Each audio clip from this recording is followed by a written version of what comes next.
avec C'est notre moment. Dites oui aux actualités dans votre journal TV. El Mondes assure un résultat exceptionnel.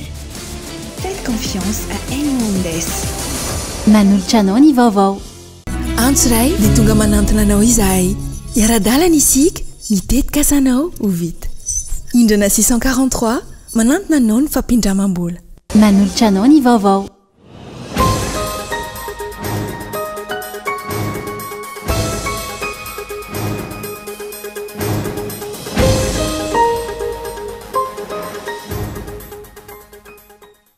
Anaraka ny fomba fijery ny Komory ve i Madagasikara sa anaraka amin'ny Frantsay mikasika amin'ny fampidirana amin'ny maillot ao anatin'ny COI.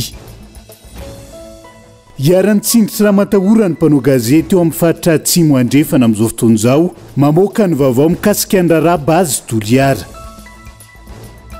Niakatra hatramin'ny 500 isanjato ny vidin'ny legioma ankehitriny vokatry ny faratsin-dalana sy ny fiakaran-drano ho ireo mpivarotra nanaovana fanadiadiana. 7 tamin'ireo karazam-bary 500 vokatry ny fikarohana nataon'ny Africa West sy ny FOFIFA no mety amin'ireo tantsaha sy ny toetany ary ny toetrandro eto amintsika iray taona taorian'ny fampiarana. Trosa mitetina $7 miliara no niezahan'ny fitondrana Senegalais teo aloha notarian'ny filoha Macky Sall nafenina ka tsy naharaka hatramin'ireo rafitra sy maro hafa mikirakira ny volam-panjakana ny antsiprian'izay.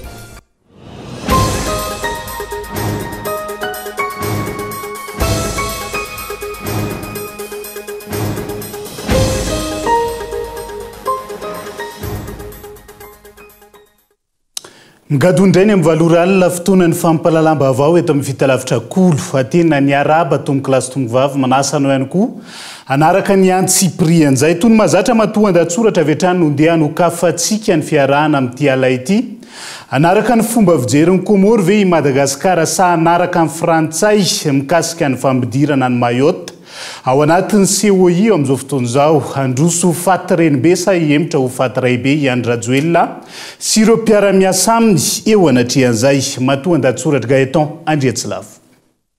Nanambary tany Mohamed Soali, ministra Frantsay misahana ny francophonie teo anatrehan'ny mpanao gazety fa tokony ho hafainganina ny fampidirana rehetra ahafahan'ny maillot ho isan'ny mpikambana ao anatin'ny COI izay efa nandrasana tao anatin'ny 70 taona. Eo anatrehan'izany endrika roa no mety iseho ary endrika roa ihany koa no tsy maintsy idiran'ny Madagasikara. Ilay endrika miseho voalohany manizingizina i Komoro tsy manaiky ny ampidirana ny maillot ho ao anatin'ny COI. Endrika miseho faharoa manao tsindry ny Frantsay ka mitady ny fomba rehetra ahatafiditra ny maillot ho ao anatin'ny COI.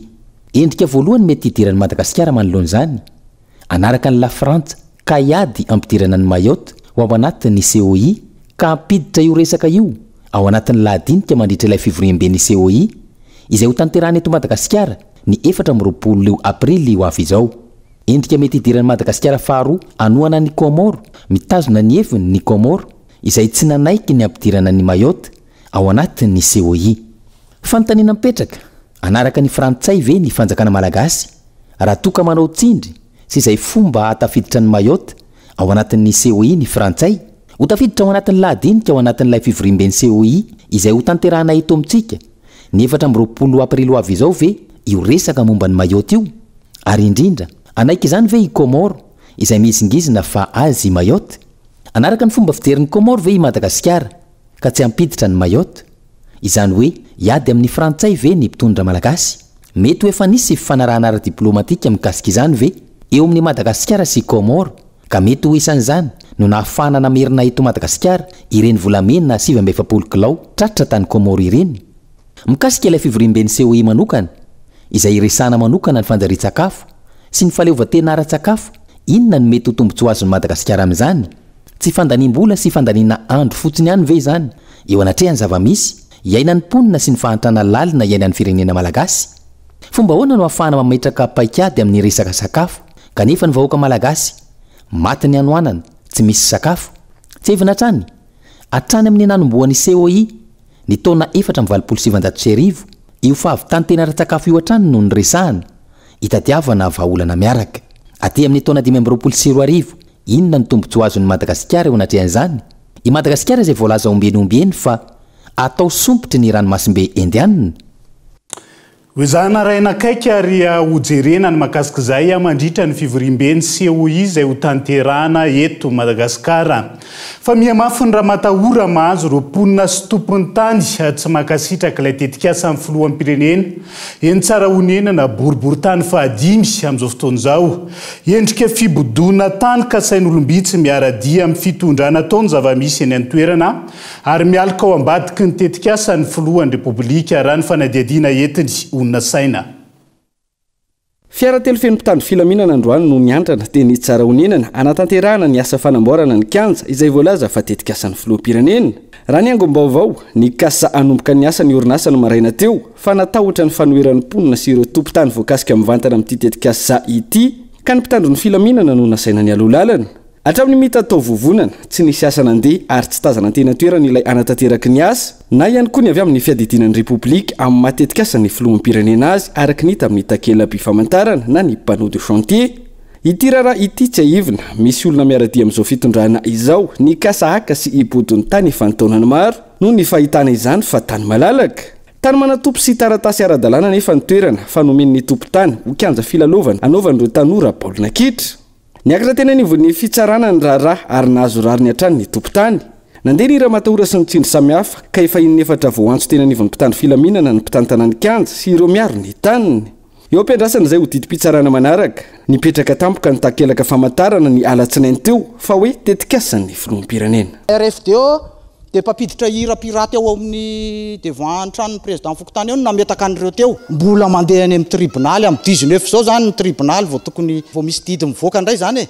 Satria nisy entrepreneur nanao an'ity kianja ity a zay nailaky ny président Fokotany Tsaronena fa tsy tompona andraikitra amin'io izy fa le entrepreneur ny tompona andraikitra amin'io. Iny telona mpanatsona zao le entrepreneur tsy tonga hatramin'izao. Ety aminay tompoko ny taratasy mazava tsara. Taratasy isaky ny isam-bolana zay dia maka juridika 27 février 2025 tsy mbola misy taratasy eo manambara fa ilain'ny fanjakana ny tany. Raha tetikasa ara-dalàna tsy tokony emberana mpitandro filaminana toy izao hoy ireo mponina. Raha ny fampitam-baovao hatrany mitohy ary miamafy hatramin'ny ariva teo ny ramatahora ataon'ireo tompona andraikitry ny fotony amin'ireo manohitra ity tetikasa ity.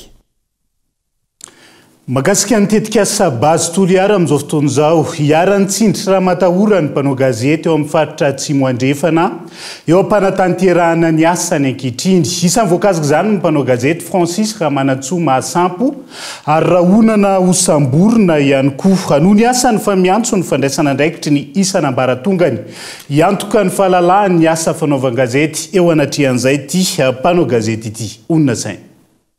Mitohy ny fanaovana ramatahora sy fanakatsakana ny mpanao gazety eo am-panatanterahana ny asany. Antoliara iaran'izany ny mpanao gazety Francis Ramanantsoa Mahasampo raha nanao ny asany nampita ny vantana ny vaovao tamin'ny tambazotra tserasera Facebook momba ny hetsika ny vahoaka teny Andaboy manohitra ny tetikasa fitrandrana fasimainty ataon'ny orinasa bazy toliara. Ny talata maraina no nisy ny antso hoe mpanao gazety koa moa namana izay niresaka tamina tompona andraikitra raiky zay tsy hotononoko ny anarany fa dia niteny io mpanao gazety io hoe avy natsoiny io tompona andraikitra io ary dia niteny oloha hoe teneno Francis hoe hajanona ny raha mahakasika ny raha ataony mahakasika ny communication atao io fa voatery tsy maintsy andraikitra satria mpanakorontana ny fitanantsika toy mpanakorontana ny ordre public ny raha ataony namanao. Adiny ray taoriany anio no niantso koa tompona andraikitra voalohany amin'ny serasera eto Toliara. Dia mitovy sala miteneny tamin'ile namako voalohany no miteneny tamin'io tompona andraikitra voalohany amin'ny serasera eto Toliara eo. Izay natrehany vice-présidentny OGM na ny ordre de journaliste eto Toliara. Araka izany ramatahora tsindry fandrahonana no niatra tamin'ity mpanao gazety ity nanomboka ny alatsinainy teo. Ny aloha io nandritra ny hetsika ireo vahoaka ny alahady 17 ny volana martsa teny Andaboy efa nokendrena tamin'ny bomba mandaja-dranomaso no kasaina hosamborina teo am-panatanterahana ny asany ity mpanao gazety ity. Taoriana kely ny fanjavana ny mitinina saika nataony ireo mpanoatra amin'ny bazy toliara dia nisy toraka grenade lacrymogène zay nahitsy tamiko en direct tamin'io. Ilatsaky eo amin'ny ray metatra teo alohako le grenade lacrymogène nefa noho ny fitahian-janahary tao anaty fasika satria teny ambony dune ny andaboy aho no manao ny interview sy ny karazana no latsaka ilay grenade lacrymogène dia tsy nahazo ay tsy nisy éclat tao anatin'iny a no miantso ay koa reo mpanao gazety maromaro satria efa nisy mpitandro filaminana koa tamin'ny fotoana iny a saika hanamitra tamin'iny fotoana iny niantso reo mpanao gazety maromaro izy teo hoe miala ianao anzay atao Francis miala azoko be fa renany misy olo hanamitra anao teo moa zao dia avy naka moto avy tena andeha efa ela ihany no miainako tanatin'ity asa fanaova gazety ity fa dia gaga ihany aho raha ohatra ka hoe tsy misy resaka fa dia salany hoe fampiororoana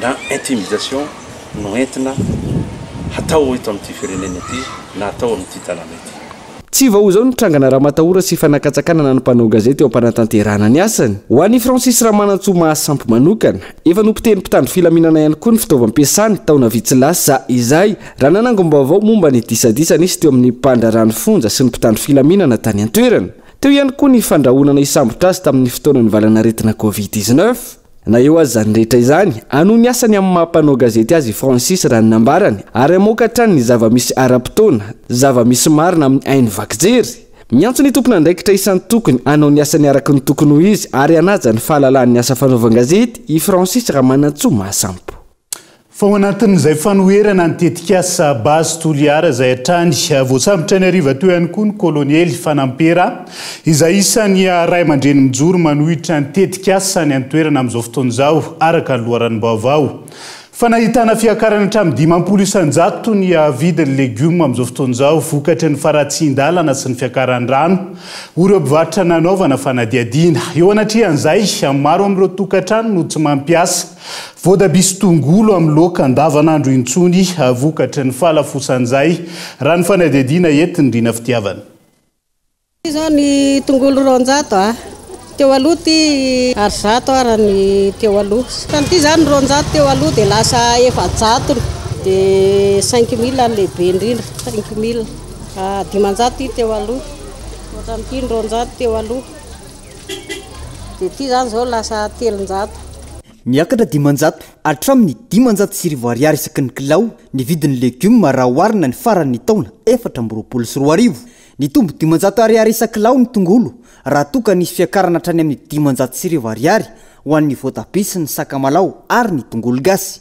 miakatra 100 na 200 ariary kosa ny singany amin'ireo mpivarotra antsinjarany izany hoe raha 200 ariary teo aloha ny singana voatabia iray lasa 300 ariary hatramin'ny 400 izany ankehitriny toy izay ihany koa ny tongolo vokatry ny fiakaran'ny rano tamin'ny rivo-doza teo ka niteraka fiakaran'ny rano izay nanototra ireo legioma no nahatonga ny fiakaran'ny raha ny fanazavana ny angalana voatabia mandeha amin'ny kilao zao 500 sy 3 tamin'ny mbola tsisy rano niakatra izy 2 500 sy 2 tongolo indray zao niakatra 500 isaky ny kilao teo izy 2 dia lasa 500 sy 2 sakamalao teo aloha izy 9 dia lasa niakatra 500 sy 7 menimena mpanjivako ina hony azo atao dia miakina amin'izay tongolo gasy zany teo 9 dia lasa niakatra 500 sy 7 9 mavesatra ho an'ny fandaniana isa-tokantrano ity fiakaran'ny vidim-pianana ity ka izay kely ananana no tsy injarainy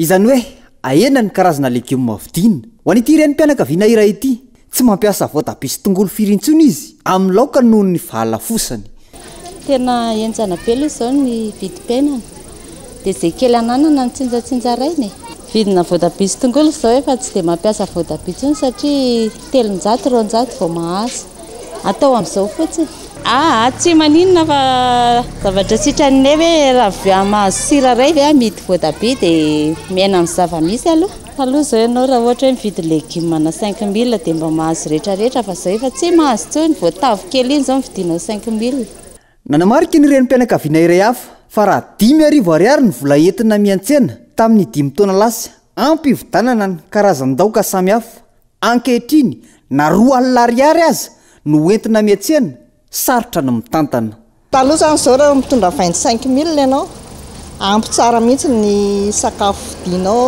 mahazo hatramina desera kely nefa ny amin'izao dia tsy raha ohatra ianao zao telo mianaka vary fotsiny tonga dia telo kapoka amin'izay zany saribô tsy kôty ny laoka tsy kôty ny goûté anak'izy tena tsy kôty dia zavatra kely dia anana zany no vidinao anana atao rony indraindray ary tsy asiana menaka raha ohatra hoe mitondra vola ianao raha 2 alina zany mahazo zavatra be da be nefa n'izao tena 2 alina zany tena zavatra kely tapaky ny arina mampiady manao kajikajy foana renanao ohatrany hoe fanakay zany le vola fa ahoana ty mamerim-bola ty disy ve ny tsy anaky tany sa ahoana ny fahantrana mialala leto amin'ny firenena ny fahasairanana mitombo isan-tokantrano ny vola miditra tsy maharaka ny vola mivoaka noho ny vidim-piainana lanja miakatra trany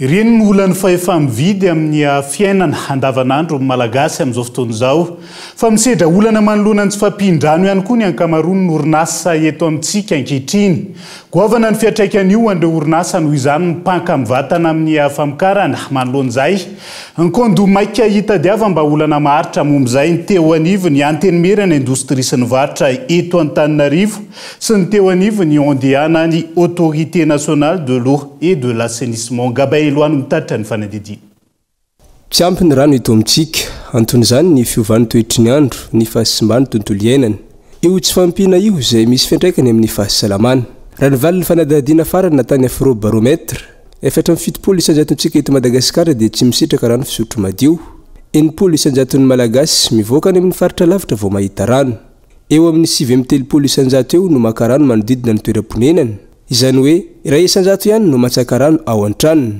ahitana taratra an'izany ihany koa ny eo anivon'ny orinasa mbola betsaka hoy ny teo anivon'ny chambre de commerce et d'industrie d'Antananarivo ireo orinasa mbola mitaraina fa misy olana ny fisitrahana ny rano mangataka zany zay hoe matoa mbola misy mitaraina le olona androany hoe misy olana amin'io fikirakirana andrano io dikan'izay mety mbola misy tafiditra anatin'le dinidinika irahana mikiondoha amin'ny famola volana sy fitondrany resaka rano dia zay ny asany andrano zany mba ampidiry ireo sehatra rehetrarehetra izay tokony tafiditra anatin'le zay mampiasa an'le rano ampidiry daholo le sehatra ampidiry ny sehatra tsy miakana ampidiry ny mpampiasa dia afahantsika miara mikiondoha amin'ny ahoana novantsika ny resaka rano ty ho an'ny orinasa aloha satria zay tiana andremira varatra sy ny indostria fa io tsy maintsy misy fiatraikany any amin'ny mpanjifa zany mpampiasa rano ny etraketraka ataontsika olombelona ihany no mahatonga an'io tsy fampian-drano io hoy ny teo anivon'ny autorité nationale de l'eau et de l'assainissement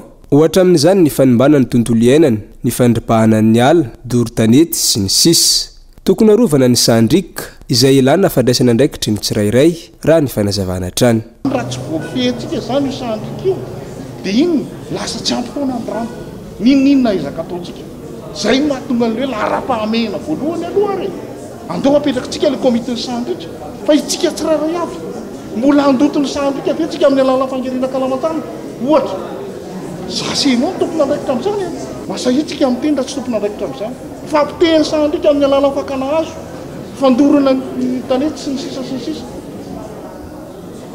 andraikitra sy andraikitra ao zany ny fiarovana an'izy io isika ary raha tsy mekanjo manaona re tsika tratrany atsika tratrany amandona maika aveny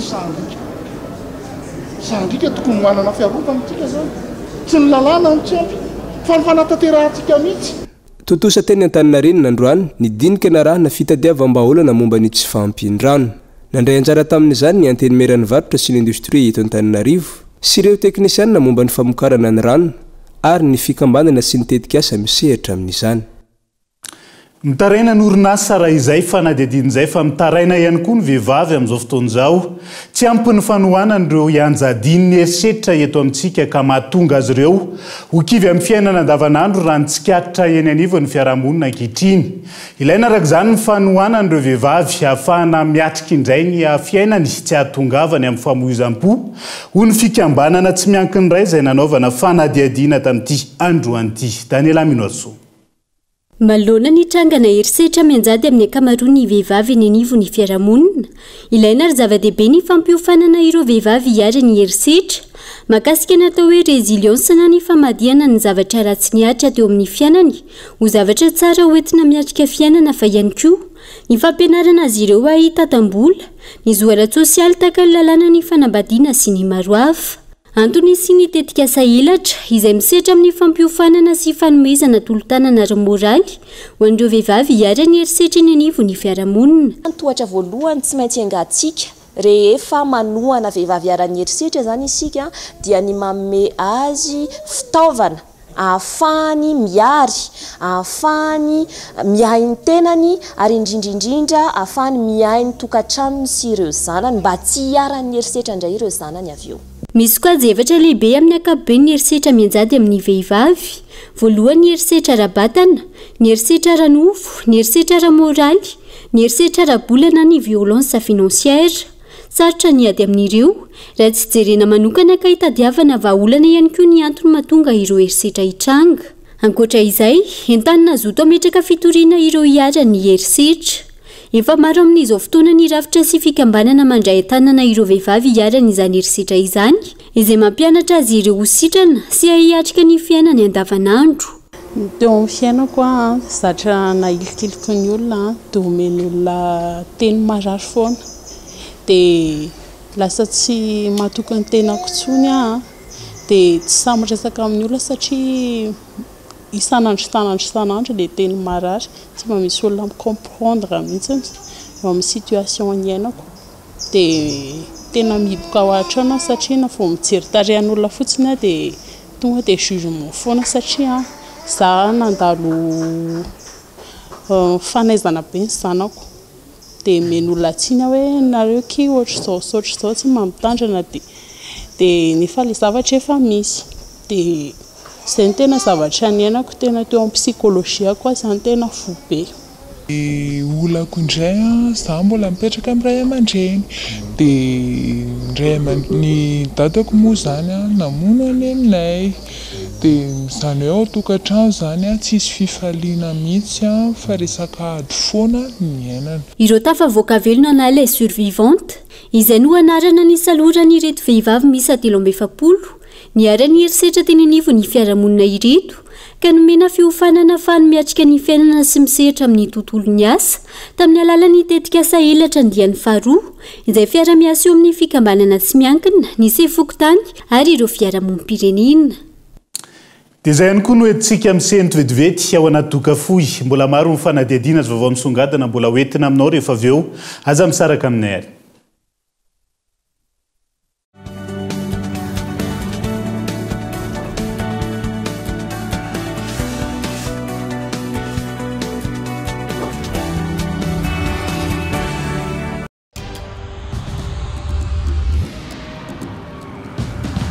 Tsika miara-miketrika ilay ho avy mamiratra. Miara-manorina, mamorina, tsy hijanona tsony. Satria efa hainao fa tsika tanora no tompony. Ndao ifandray hitady inspiraka vaovao, hanoratra ilay pejy vaovao mety amintsika. Afaka mamorina, maneho ny maizy atsika, efa aty amintsika zao ny baolina. Tsisy anakantsika satria isika iray mifandray miara-manokatra lalana vaovao ka tonga ilay fotoana zao dia zao ndao falera Thelma miova ho Yes.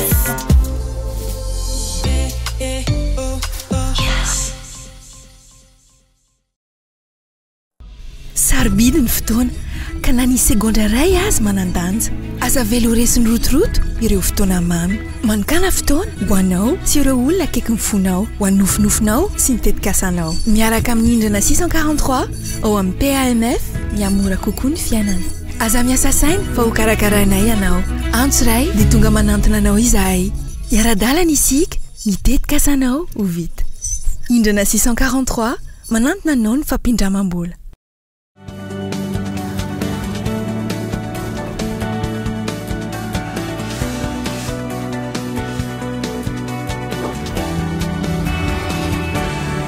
tapany faharoa amin'ny fampalalam-baovao mamerina ny araba hatrany tombo-kilasy atomgovavy tamin'ireo karazam-bary miisa 50 vokatry ny fikarohana nataony Africa West ny FIFA ny karazany 7 no mety amin'ireo tantsaha sy ny toetany ary ny toetrandro eto amintsika amin'izao fotoana izao heritaona taty aoriana ny fampiarana ankoatr'izay nampianarana nanao vary evoka ihany koa ireo tantsaha tao amin'ny faritra Moromani raha ny fanadidina Gaetan Andriatsilavo. Heritaona zao nitetika asa-pikarohana iarahan'ny Africa West sy ny défi ary ny FIFA izay vatsiny ny fidavolona. Tetika asa-pikarohana natao hijerena ireo karazana vary iverina fa mahomby amin'ny lafiny rehetra na amin'ny fitombony na amin'ny tsiro na amin'ny famokarana azy. Faritra efatra no niasana tao anatin'izany: Amboronmani, Vatovavy, Fitovinany ary Atsimo-Atsinanana. Naparitaka tamin'ny tantsaha amin'ireo faritra ireo ny voka-pikarohana. Tamin'ny karazam-bary misy 50 hita tamin'ny fikarohana nataon'ny Africa West sy ny FIFA. Ny karazany 7 no mety tamin'ireo tantsaha, mety amin'ny toetany sy ny toetrandro. Tsara ny vokatra tamin'ny valatahaka natao ary fohy ny tsingerim-paniriny ka nahafapo ireo tantsaha. Isan'izany ohatra ny karazam-bary manga fototra, ny MPT3, ny FI, ny vary 5, ny FIFA 195 sy ny maro hafa. Nambaran'ny mpandrindra nasionaly ny défi nandritra ny atikasa natao nanaovana tombanesaka ny fiarah-miasa tao anatin'izay heritaona izay tao Ambositra fa nahafapo ny dingana voalohany. Tao anatin'izay heritaona izay zany dia efa nahitana vokatra sahady satria efa hita hoe inona ny karazam-bary tena mahomby any amin'ny faritra iny. Andrana voalohany izay fa mbola ho amafisina amin'ity le dingana faharoa ity. Izay zany dia efa zavatra voalohany mivaingana. Zavatra faharoa koa dia efa hita hoe karazany manahoana ny nofotany amin'ireo faritra ireo dia inona no singa tokony hoentina hanampiana azy, efa vokatra azo raisina ihany koa zay. Dia ny fahatelo dia efa misy sahady koa ireo vondrony tantsaha, indrindra ireo fikambanam-behivavy izay vonona ampiroborobo ilay teknika indrindra amin'ny vary evoka. Dia izany vokatra izany zany dia efa mahavelom-bolo fa dia ho ataontsika ny fanapariana azy amin'ity lafiny faharoa ity na fanamafisana ireo vokatra efa hita ireo. Ankoatra ny fikarohana ireo karazam-bary mahazaka ny toetany sy ny fiovan'ny toetrandro, nafapo ireo tantsaha ny fanevoana ny vary evoka na ny riz étuvé izay vary be otrikaina, mahasalama ary mitombo be sy mety amin'ny mpianakavy ary koa tsara ho an'ny olona diabetika. Ankoatr'izay, nanolotra fitaovana fanaovana vary evoka ho an'ireo fikambanam-behivavy aorietsa ao tsinjony ny Africa West. Tanjona ny fanjarian-tsakafo sy ny fampivoarana ny fiaina tokantranon'ireo vehivavy tantsaha, ampitombo ny vola miditra isan'ny tokantrano.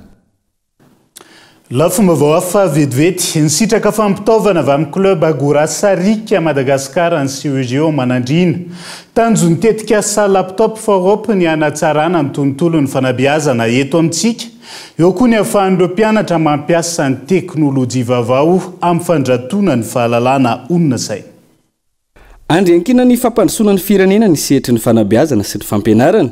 Io no nandresy lahatra ny club Agora Sarika Madagasikara hanome solosaina misy 10 ho an'ny CEG manandrina ahafahan'ireo mpianatra mampiasa ny teknôlôjia vaovao amin'ny fandratona ny fahalalana ankoatra ny omena ireo mpampianatra. Tafiditra ihany koa anatin'ilay responsabilité sociétale des entreprises.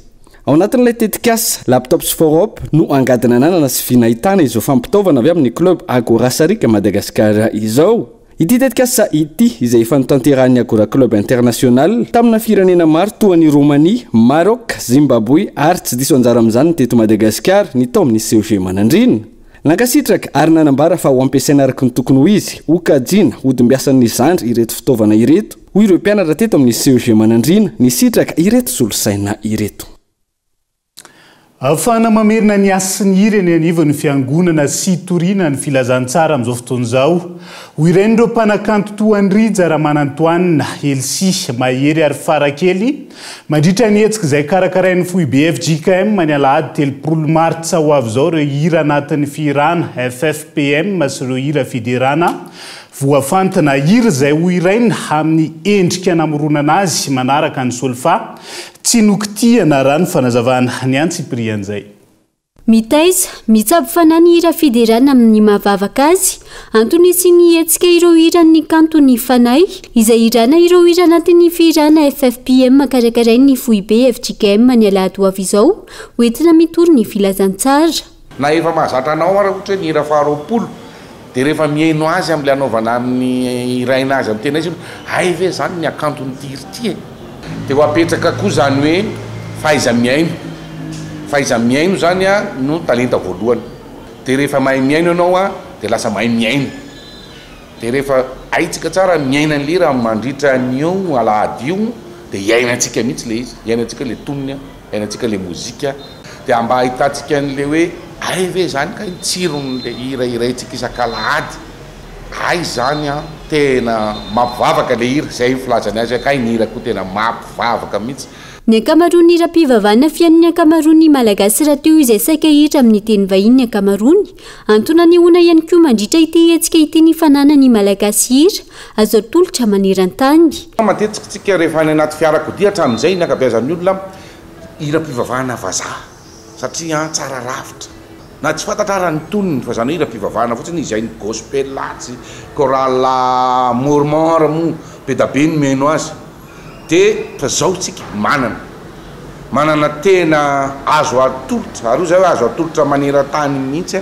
ny fahaizantsika miangaly zava-maneno amin'izao fotoana izao ny fahaizantsika mihira amin'izao fotoana izao ary ny tononkira indrindra ny tononkira-panahy reo tena dia rehefa misy fampisehoana ny velany miazakazaka indray mba misy fampisehoana zay ivana ho tomposaina ny alahady 30 martsa ho avy izao etsy amin'ny CCSK Antanimena manomboka amin'ny 3 ora tolakandro ity hetsika miafaka andiany voalohany nampitondraina ny lohateny hoe ireo hira kanto ny fanahy ity hira izay hirana ireo hira anatin'ny firana FFPM sy ireo fiderana voafantina no forony ny mpanakanto pisa Henri Ratsimbazafy ary Noël Rakotoarivony izay samy mpamorokira zanaky ny fiangonana FJKM izandreo mpanakanto hira amin'izany ny mpanakanto Elsi Rizara Manantoanina Mahery Farakely ka ny vola azo amin'ny hoetsika dia hoentina natsarana ireo foto-dravitra sy onivo ny foibe FJKM lafomba vao afana tomboka androany ary torampitso ny fionana sy ny fifanakaloza-kevitra ary ny fanamafisana ny fiarahamonina ho an'ireo mpisihatra ao anatin'ny fandriam-pahalemana maharitra eny anivo ny oniversité amin'izao fotoan'izao hetsika izay tafiditra anatin'ny tetikasa IRF tanora ka efa nandraisana oniversité miisa 3 anjara amin'izao fotoan'izao Entsora Soary Malala no mitatitra ny fanadihadiana no totosaina androany teny amin'ny oniversité Antananarivo ny fionana sy fifanakaloza-kevitra ary ny fanamafisana fiarahamonina ho an'ireo mpisihatra ao anatin'ny fandriam-pahalemana maharitra eny anivo ny oniversité ao anatin'ny tetikasa IRF tanora ity hetsika ity tetikasa izay anamafisana fahaiza-manaon'ireo tanora eny amin'ny anjerimanontolo oniversité 3 no efa nanantanterahana ny tetikasa IRF tanora araka ny fanazavana no entin'ireo tompon'andraikitra zany tetikasa izany tena atao indrindra mba hametrahana ny fandriam-pahalemana maharitra ety amin'ny université 3 no nanatanterahana ny tetikasa IRF tanora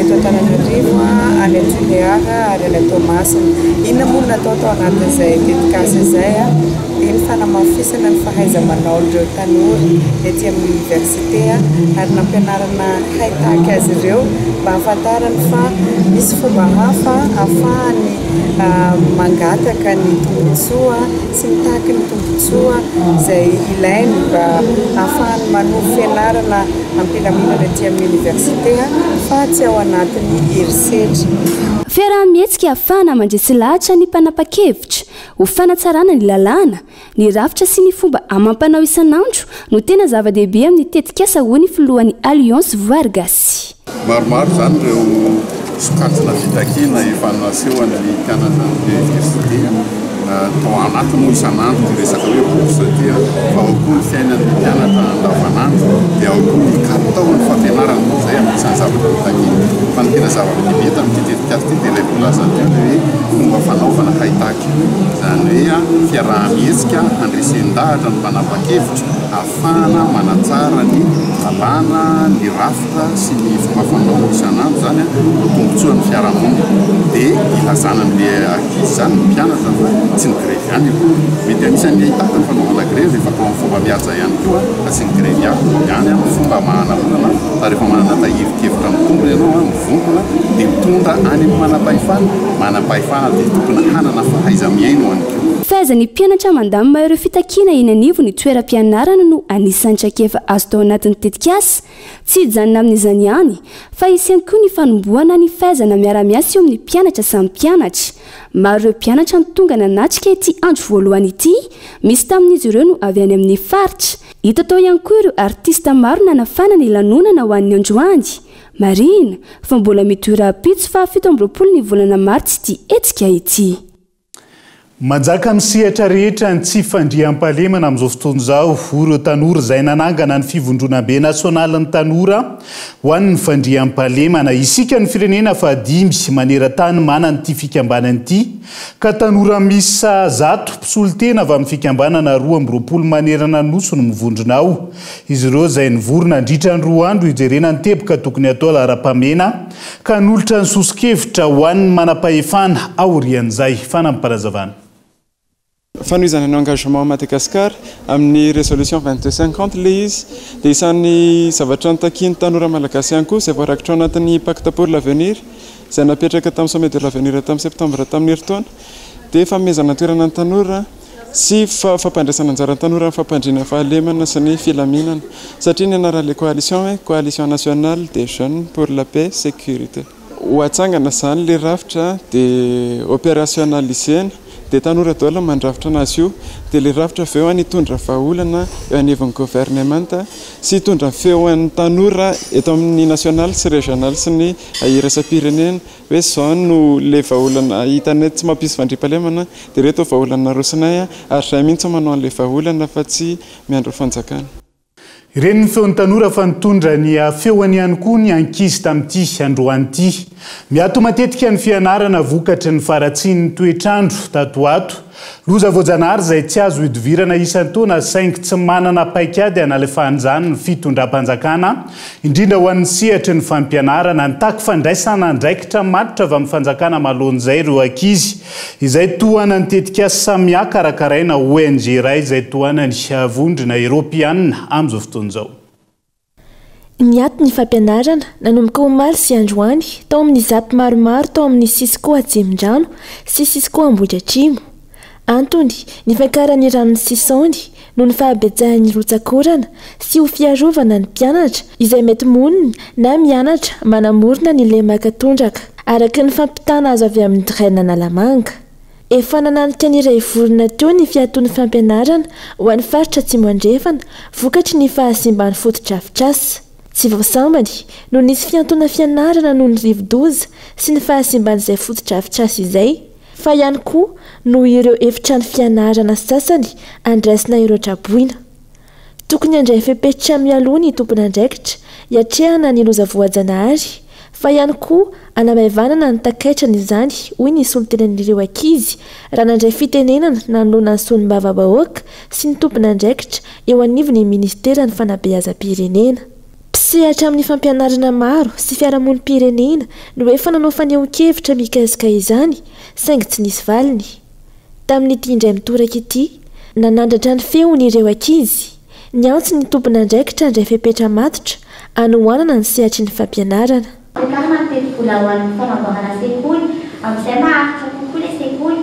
Raha mandalotra rivo-doza voaloha, rivo-doza faharoa, fahatelo dia mba matanjaka sy mahaforona ilay sekoly dia tsy mora potika dia afaka mianatra izy rehefa tapitra ny rivo-doza fa tsy hoe miandry 3 volana izay vao azo mianatra indray.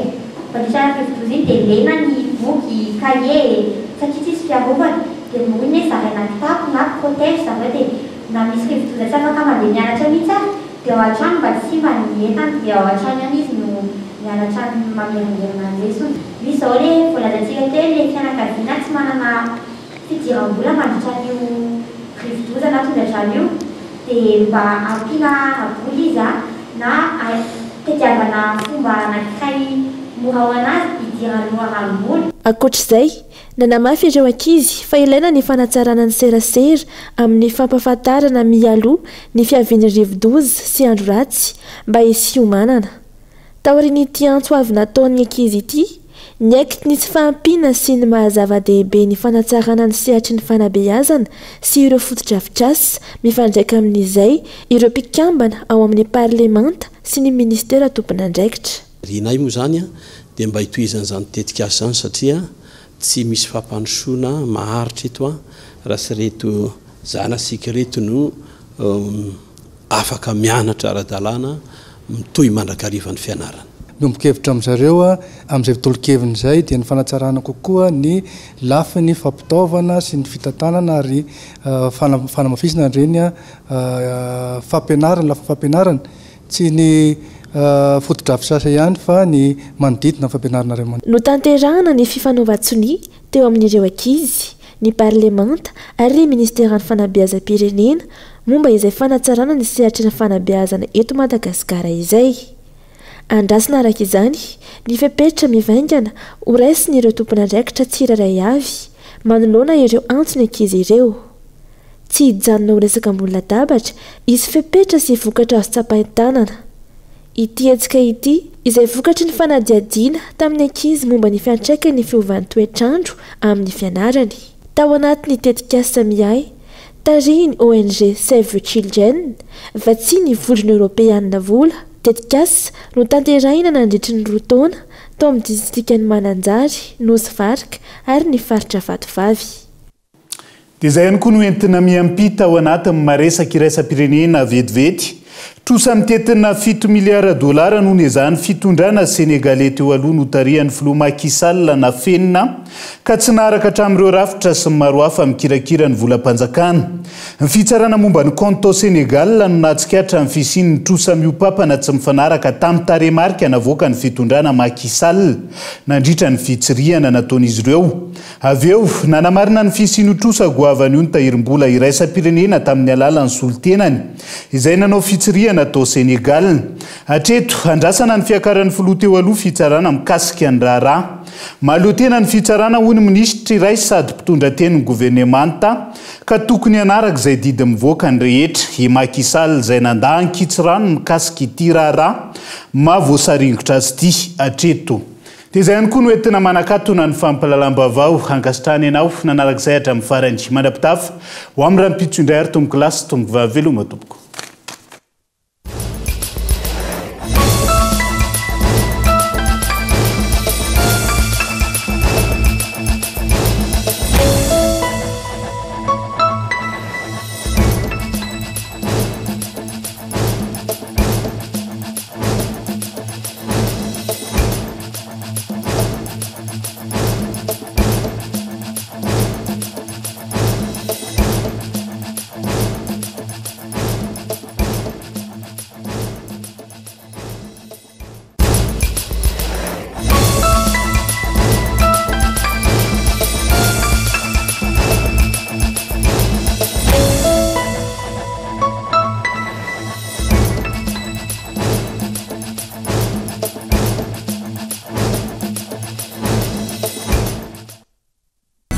Ray dia tonga manantona anao izahay iara-dalana isika mitetika asanao ho vita. Indrana 643 manantona anao ny fampindramam-bola. Vous a présenté Ni Vavao. Elmondes est sur un résultat exceptionnel. Faites confiance à Elmondes. Vous a présenté Ni Vavao. Avec Yes, c'est notre moment. Dites oui aux actualités dans votre journal TV.